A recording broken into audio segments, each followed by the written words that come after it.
변론 기일이 언젠가요?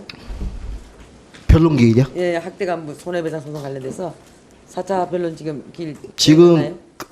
저번 주였는데 또 연기돼서 아마 8월 29일, 8일 정도 되는 것 같습니다. 변론 기일. 네. 알겠습니다. 네. 제가 잠깐 우리 이상규 참고인께 한 몇 가지 좀 여쭤볼까 하는데요. 그러면 현대제철이 지금 그 노조에다가 청구에는 손해배상 청구 금액은 얼마입니까? 246억 1천만 원입니다. 얼마요? 246억 1천만 원입니다. 246억 천. 이거를 어떻게 감당할 수 있는 규모입니까? 어떻습니까? 그 현대제철이 청구한 건 641명에 대해서 공동으로 246억을 배상하라고 청구를 한 상태고요. 제 연봉이 한 5천만 원 정도라고 하면 한 500년 정도 갚아야 되는 금액입니다. 갚을 수 없습니다.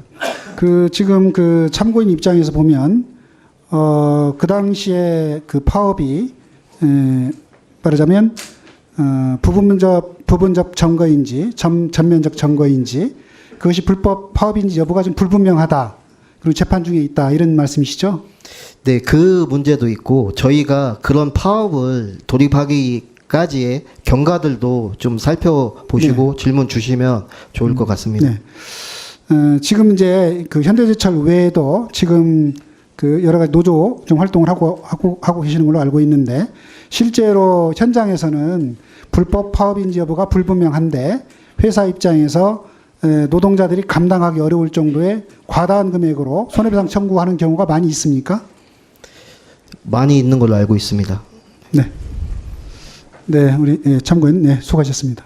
네. 또 다른 분들 질의할 게 없으시면 들어가십시오. 한 말씀. 하실 말 있어요? 예. 네. 간단하게 해 주십시오. 네.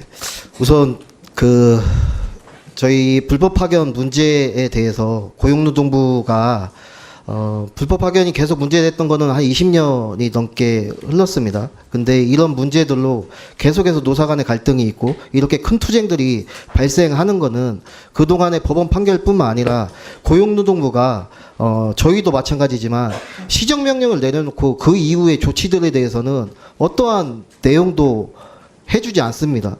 그래서 현대제철 같은 경우도 시정명령 받은 이후에 시정명령은 행정소송으로 대응을 하고 저희 안에 불법적인 요소를 없애기 위해서 자회사를 강제하고 이런 내용들을 만드는 거거든요. 그 과정에서 저희가 그렇게 이제 큰 투쟁들, 저희도 파업을 53일간 하면서 생계에 크나큰 위협을 느끼면서 할 수밖에 없는 상황들이 만들어집니다. 근데 그렇게 만들어진 상황이 현대제철이 기업의 잘못뿐만 아니라 고용노동부가 역할들을 잘 못하기 때문에 그런 노사 간의 갈등이 발생을 한다고 생각합니다.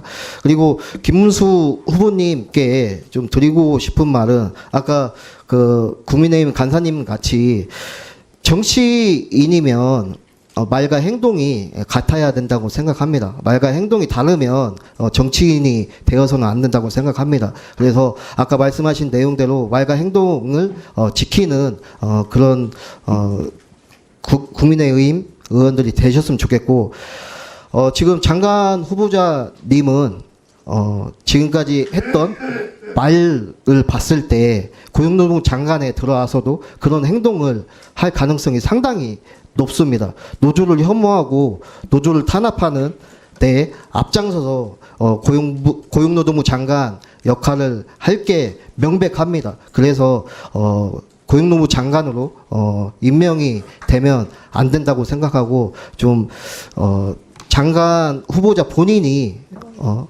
사퇴하셨으면 좋겠다는 말씀 드립니다. 이상입니다. 네. 잠깐만요. 아니 뭐 아까 말씀하셨는데 더 하실 말씀 있습니까?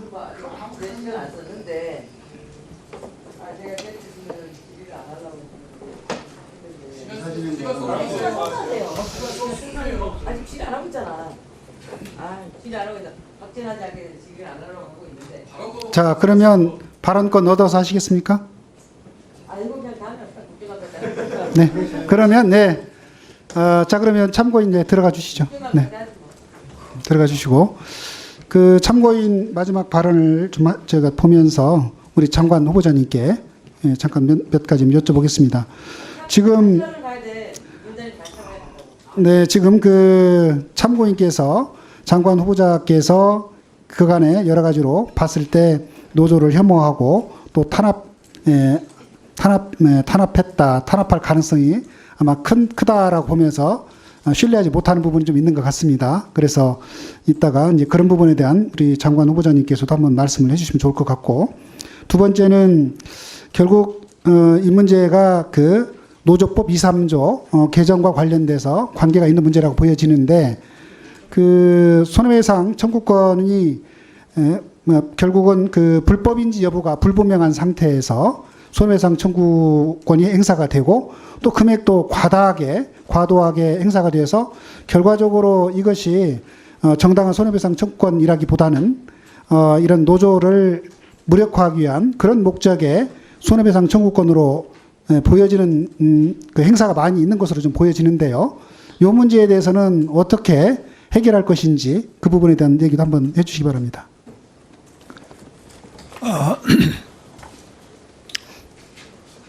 후보 참고인 이상규 현대제철 비정규직 지회장님 말씀을 들으면서 상당히 불신이 좀 심각하고 구조적이구나 이런 느낌을 받았습니다. 제가 더 분발해서 열심히 일해야 되겠다는 결심을 했습니다.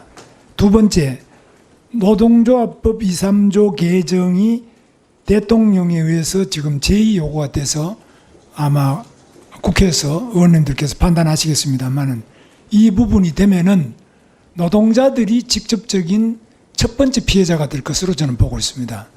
대한민국에서 과연 누가 여기에서 기업을 하며 누가 투자를 할 것이냐 하는 점에서 제 경험으로 볼 때는 노동자들에게 가장 큰 타격을 가져오는 노동조합법 개정안이 안 되겠느냐 우려하고 있습니다.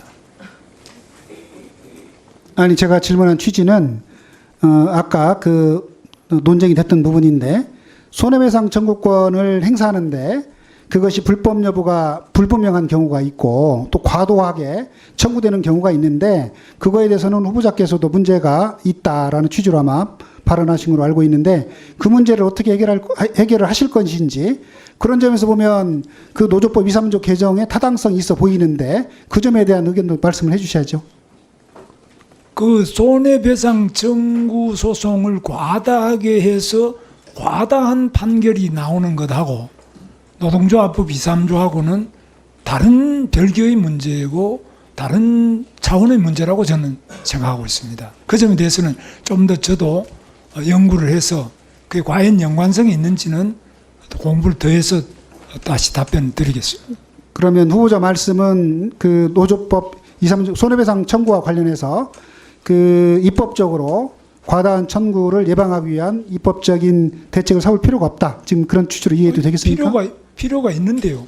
없다는 말씀이 아니고 필요가 있지만 제가 지금 여기서 답변을 탁 드려가지고 특히 현대제철 비정규직 지회의 246억이라는 이 막대한 손해배상 청구소송 이런 부분에 대해서 좀 더 구체적으로 더 들여다봐야 되겠습니다. 그래서 저는 오늘 증인들 말씀하시는 거 보면서 제가 막연히 서류로 듣는 것보다는 훨씬 새로운 문제가 많이 있구나 그런 것을 알게 되고 더 그러한 문제를 자세히 좀 들여다봐서 판단하도록 하겠습니다. 네, 알겠습니다. 네, 그러면 그 참고인에 대한 신문은 마치도록 그렇게 하겠습니다.